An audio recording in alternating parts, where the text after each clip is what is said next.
Hello hello hello hello hello hello. सब अटक जा रहा है, चेक भी अटक जा रहा है। नहीं अटका नहीं भी है, अटक जा रहा है। वो अटका नहीं है तो लेट है। Okay fine. शुरू करें।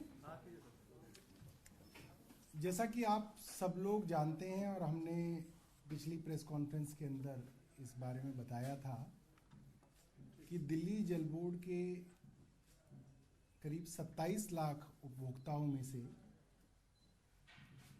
करीब करीब 10.5 लाख से ज़्यादा उपभोक्ता ऐसे हैं जिनके एरियर्स पेंडिंग है, यानी कि उनका बकाया पैसा पेंडिंग है। और उसका बड़ा कारण ये है कि ज़्यादातर उपभोक्ताओं का ये मानना है कि जितने पैसे का बिल उनको दिया गया है उतना पानी उन्होंने कंज्यूम नहीं किया है।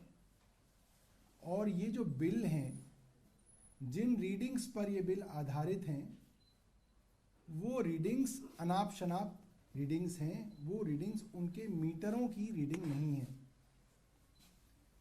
और जैसा कि आप सब लोग जानते हैं कि कोरोना के समय में ये समस्या बहुत ज़्यादा बढ़ी थी, क्योंकि कोरोना के समय में मीटर रीडर्स लोगों के घर नहीं जाते थे और अपने दफ्तर में एवरेज के हिसाब से लोगों के बिल बना के भेजते थे। उसमें एक बड़ा हिस्सा ऐसा भी था जो कोरोना के दौरान अपने घरों में रहता भी नहीं था, पानी का कंजम्पशन नहीं भी करता था, तब भी उनके बिल बना के भेजे गए। अब एक बार किसी ने कंजम्पशन नहीं की हो और उसको बिल दे दिया जाए तो वो आदमी उसके बिल को देने से रोक देता है और वो सोचता है इस मामले को मैं पहले सुलटा लूं और फिर जो करेक्टेड बिल आए उसको मैं देने की कोशिश करूं। और इस तरीके के लाखों लोग जो जल बोर्ड के दफ्तरों में गए जाते रहे, उनकी समस्याओं का समाधान जल बोर्ड के रेवेन्यू डिपार्टमेंट ने नहीं किया। समाधान इतना कम हुआ कि ये प्रॉब्लम बढ़ती बढ़ती करीब 10.5 लाख लोगों की प्रॉब्लम बन गई, जिसके लिए जल बोर्ड एक वन टाइम सेटलमेंट स्कीम लेके आया था, जो जल बोर्ड के बोर्ड की मीटिंग के अंदर वो पॉलिसी पास हो गई थी। और पिछली बार जैसा कि हमने बताया था कि अब उसको कैबिनेट में ले जाने की तैयारी है। तो जब कैबिनेट में ले जाने की तैयारी है तो क्योंकि जल बोर्ड का एडमिनिस्ट्रेटिव डिपार्टमेंट अर्बन डेवलपमेंट होता है, यूडी होता है, मेरा विभाग है, तो हमने अर्बन डेवलपमेंट डिपार्टमेंट के जो हेड हैं, एसीएस हैं, हमने उनको कहा, रिटन डायरेक्शंस दी कि अब आप इस पॉलिसी को काउंसिल ऑफ मिनिस्टर्स के सामने यानी कि कैबिनेट के सामने लेके आए।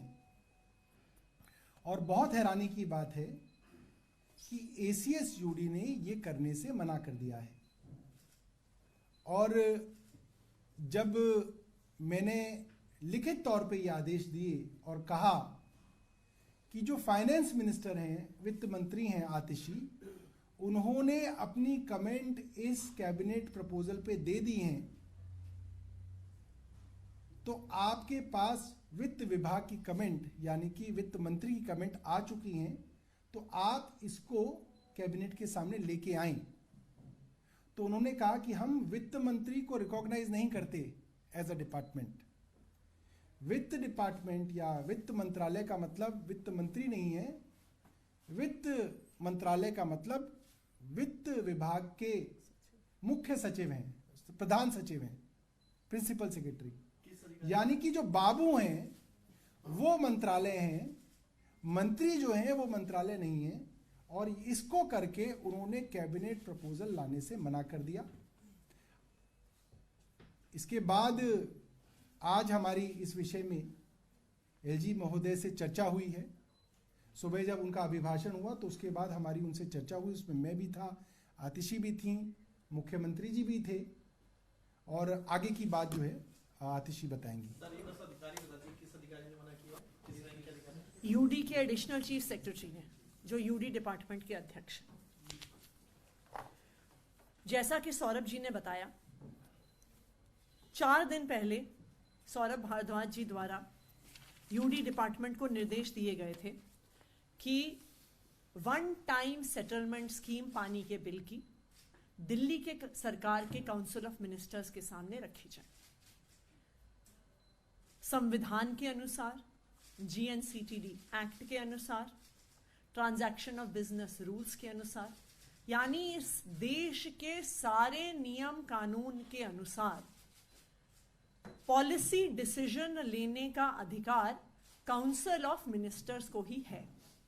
तो जब वन टाइम सेटलमेंट स्कीम आनी है तो इसका निर्णय काउंसिल ऑफ मिनिस्टर्स को लेना होगा। आज दिल्ली सरकार के एक मुख्य विभाग के सचिव, अर्बन डेवलपमेंट डिपार्टमेंट के सचिव मना कर रहे हैं कि हम प्रस्ताव को काउंसिल ऑफ मिनिस्टर्स के सामने नहीं लाएंगे। अगर एक अधिकारी काउंसिल ऑफ मिनिस्टर्स के सामने प्रस्ताव लाने से मना कर दे तो काउंसिल ऑफ मिनिस्टर्स निर्णय कैसे लेगा? और अगर काउंसिल ऑफ मिनिस्टर्स के सामने प्रस्ताव नहीं आएंगे तो दिल्ली सरकार की पॉलिसी कैसे बनेगी? किसी भी सचिव का, किसी भी अधिकारी का काउंसिल ऑफ मिनिस्टर्स के सामने प्रस्ताव लाने से मना करना एक कॉन्स्टिट्यूशनल क्राइसिस है जो आज दिल्ली में हो रहा है। यूडी सेक्रेटरी ने, यूडी विभाग के सचिव ने बिल्कुल मना कर दिया मंत्री के आदेश मानने से।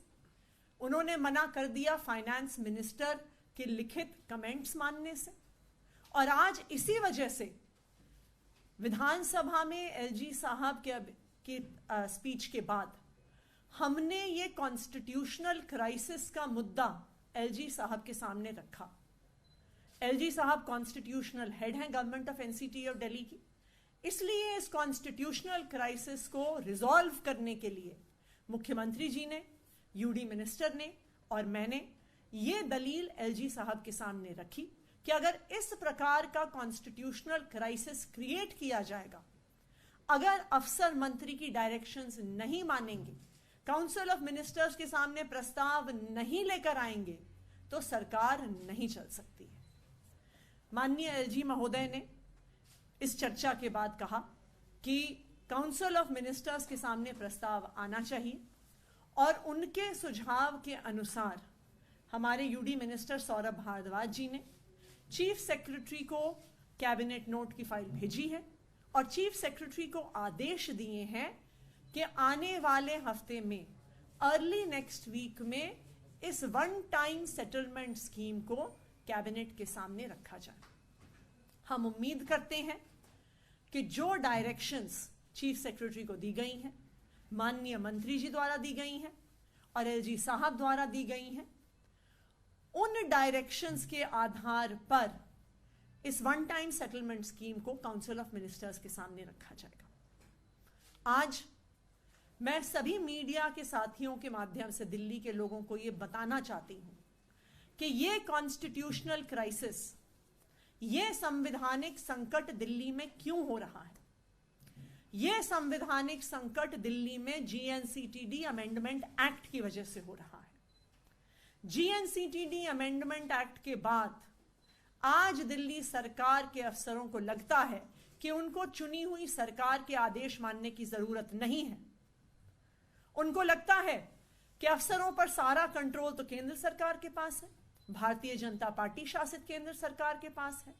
तो अगर चुनी हुई सरकार, आम आदमी पार्टी की सरकार, अरविंद केजरीवाल जी की सरकार के साथ मिलकर काम करेंगे तो भारतीय जनता पार्टी शासित केंद्र सरकार उन्हें छोड़ेगी नहीं। अफसर आके दबी जबान में मंत्रियों को अलग अलग तौर पे बताते हैं कि हमें धमकाया जाता है, हमें डराया जाता है कि अगर चुनी हुई सरकार के साथ काम किया तो तुम्हें सस्पेंड कर देंगे, तुम पे विजिलेंस इंक्वायरी कर देंगे, तुम्हारी एसीआर खराब कर देंगे, तुम्हारी प्रमोशन नहीं होने देंगे, तुम पर एंटी करप्शन ब्यूरो का केस कर देंगे। तो इसलिए आज के दिन में यह संवैधानिक संकट पैदा कर दिया गया है कि चुनी हुई सरकार के आदेश को अफसर नहीं मान रहे।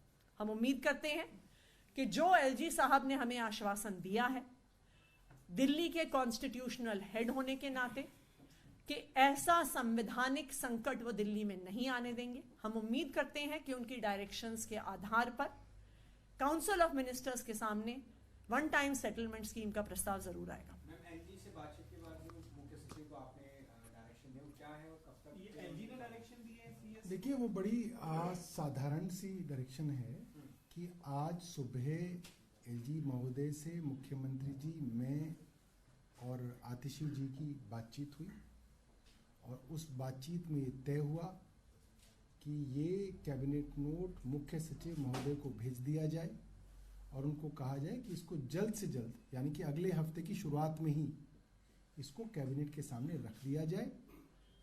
ये सारी की सारी बात लिखकर उनको जो है फाइल आज भेज दी गई है और हमें उम्मीद है, को कहूँगा कि इसको करिए। ऐलान किया था तब लोगों को बड़ी उम्मीद थी।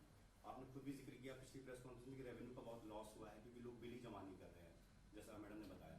अभी भी स्थिति जो टकराव की है सरकार के अधिकारियों के बीच की, अगर स्थिति नहीं सुधरती है तो लोग जो परेशान है अपने बिलों को लेकर, जिनका 90-90 हज़ार से ज़्यादा का बिल हो गया है, वो अपनी परेशानी कैसे सुलझा पाएंगे? उसके लिए सरकार का क्या प्लान 2 है, प्लान बी है, इसके बारे में थोड़ा जानकारी दीजिए। देखिए, अब लोकसभा चुनाव है, भारतीय जनता पार्टी के प्रत्याशी भी आएंगे। जिन जिन लोगों के बिल गलत आए हैं और वन टाइम सेटलमेंट स्कीम नहीं आ रही है, वो उनके प्रत्याशियों से पूछें, उनके मेंबर ऑफ पार्लियामेंट से पूछें कि भाई आप ये काम क्यों रोक रहे हैं, आप जनता के खिलाफ ऐसे काम क्यों करवा रहे हैं। और अगर उनको लगता है कि अफसर खराब हैं और अफसर गलत कर रहे हैं तो उन अफसरों का तबादला किया जाए, उन अफसरों के ऊपर कार्रवाई की जाए। और अगर कार्रवाई नहीं हो रही है, इसका मतलब ये है कि इसके अंदर मिली भगत है। सर जी, आप कई मामले ऐसे हैं सरकार के जिनके लिए आप कोर्ट गए हैं और तुरंत रिलीफ चाहिए, कई डे टू डे कोर्ट ने भी कहा था कि डे टू डे कई काम ऐसे हैं जिनके लिए आप कोर्ट आ रहे हैं, तो ऐसे में क्या आपको लग रहा है कि इसके लिए भी कोर्ट का ही रुख करना पड़ेगा? देखिए, जब भी आप किसी मामले में कोर्ट जाएंगे, कोर्ट आपसे कहेगा कि क्या आपने हर वो कोशिश कर ली जो कोर्ट जाने से पहले करनी चाहिए। तो वो कोशिश हम कर रहे हैं और हमें उम्मीद है कि एलजी साहब ने कहा है तो वो ये काम जो है कैबिनेट के सामने लेके आएंगे। टाइमलाइन और बता सकते हैं जो अर्बन डेवलपमेंट के सचिव ने कब मना किया था और इसमें कितना वक्त लगेगा? ये मुझे लग रहा है 2-3 दिन पुरानी बात है, 2 या 3 दिन पुरानी बात है। सर, एलजी साहब ने कुछ आश्वासन दिया कि यूडीएच सेक्रेटरी ने जो मना किया है उनके ऊपर कोई डिपार्टमेंटली इंक्वायरी के लिए कुछ बोला? नहीं, हमने एलजी साहब से सिर्फ एक ही चीज़ मांगी। हमने कहा कि साहब इस कैबिनेट नोट को आप कैबिनेट के आगे प्लेस कराने की डायरेक्शंस चीफ सेक्रेटरी को दें। तो उन्होंने कहा मैं ये करूँगा। फिलहाल हमने बिना किसी कन्फ्रंटेशन के उनसे एक छोटा सा सोल्यूशन मांगा है। सीएस से बात करें, सीएस को डायरेक्शन दें। एलजी साहब क्या बात करेंगे? बात तो हम जैसे छोटे लोग करेंगे, एलजी साहब तो डायरेक्शन देंगे।